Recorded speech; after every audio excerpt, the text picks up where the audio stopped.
Joseph Brennan's empire has collapsed.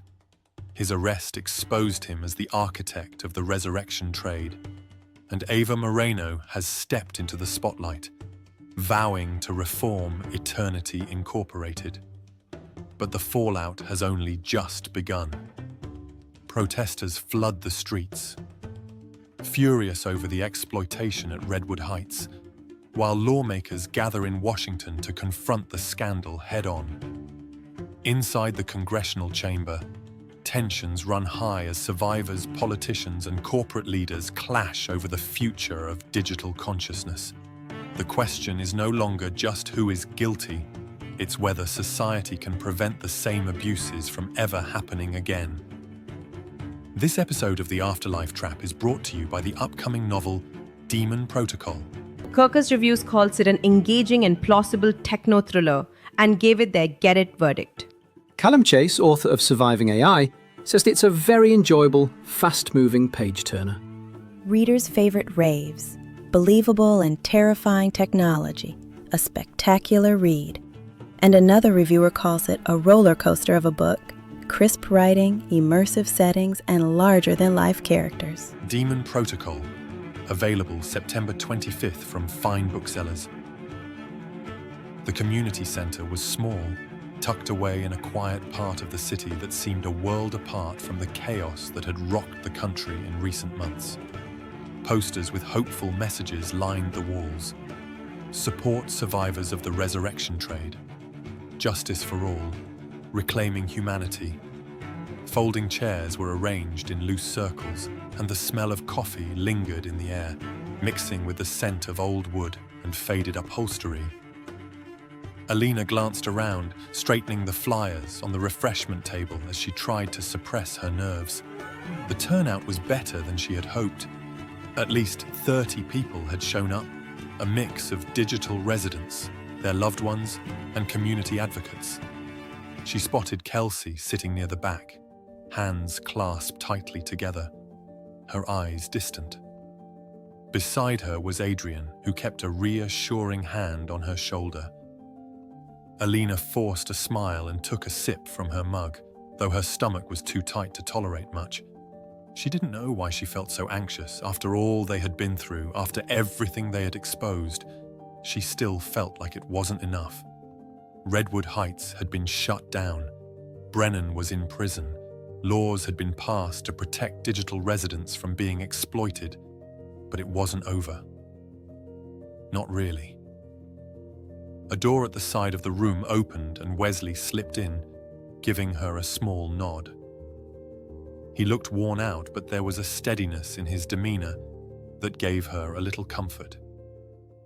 He had been helping organize similar meetings across the city, survivor support groups, community outreach, anything to keep the momentum going. A moment later, Father Matthias Gray entered behind him, exchanging quiet greetings with those who recognized him. Alina took a deep breath and stepped to the center of the room. Thank you all for coming, she began, her voice louder than she expected. I know it's been a long road getting here. The last few months have been overwhelming, to say the least, but tonight is about reflection, about acknowledging how far we've come and reminding ourselves how much work is still left to do. There were a few murmurs of agreement, and she glanced at Kelsey, who offered a small, tentative smile. We've made progress, Alina continued. Redwood Heights is gone. Eternity Inc. is under new management, and public pressure forced them to adopt reforms. We've seen new laws passed that put real teeth in the enforcement of laws around resurrection trade. But for everyone in this room, we know that doesn't mean the fight is over. She gestured toward Wesley. Wes has been working hard to get survivors the help they need. If anyone needs legal aid or counselling, he's the guy to talk to. Wesley gave a nod, his voice carrying with surprising strength. It's been tough, he admitted. A lot of the survivors are scared to come forward. They're worried about being blamed or treated like criminals themselves. But bit by bit, they're opening up, and we're working to get restitution from Eternity Inc. where possible. There was a ripple of appreciation, and Alina felt a flicker of hope. We're also looking to push for stronger regulations, She added. laws that don't just ban forced transfers, but that give digital residents the right to decide their own futures. We want them to be able to testify on their own behalf, to be able to control their data and decide their fate. This is about dignity and about making sure no one else has to go through what so many of you did. Father Matthias cleared his throat, and Alina gestured for him to step forward. His presence seemed to bring a hush to the room. I've spent a lot of time thinking about what happened, He said, softly. about the people I couldn't protect, the lives that were stolen. There's a heavy guilt that comes with knowing I didn't see the warning signs sooner, but I can't allow regret to paralyze me. We owe it to those who suffered to keep fighting for justice, for recognition, and for their stories to be heard. Kelsey shifted uncomfortably, but Adrian squeezed her shoulder, murmuring something that seemed to ease her tension. Alina caught Kelsey's eye and gave her a nod of encouragement. Felicia stood up from a corner, her posture tense. I still have nightmares, She admitted. waking up and not knowing if it's really over. Sometimes it feels like I'm still trapped, like I'm not really me. Her voice faltered, and she bit her lip to keep from breaking down. Father Matthias approached her gently. You are here, Felicia. You made it back. And your story matters. It's one of survival and resilience. Felicia gave a tight smile, but it didn't reach her eyes. Alina wished she could make it all better, but she knew that healing would take time. Wesley spoke up again, his tone more hopeful. People are paying attention now. The media keeps pressing Eternity Inc. for answers, and Ava Moreno is in the hot seat every time. They're trying to reposition themselves as advocates for digital rights, but no one's forgetting what happened. Not this time. Alina took a breath. That's why we have to keep the pressure on. The rich and powerful aren't just going to give up. They'll find loopholes. They'll take operations overseas. We can't afford to let up now. We've got to be vigilant. Adrian, who had remained quiet until now, finally spoke up.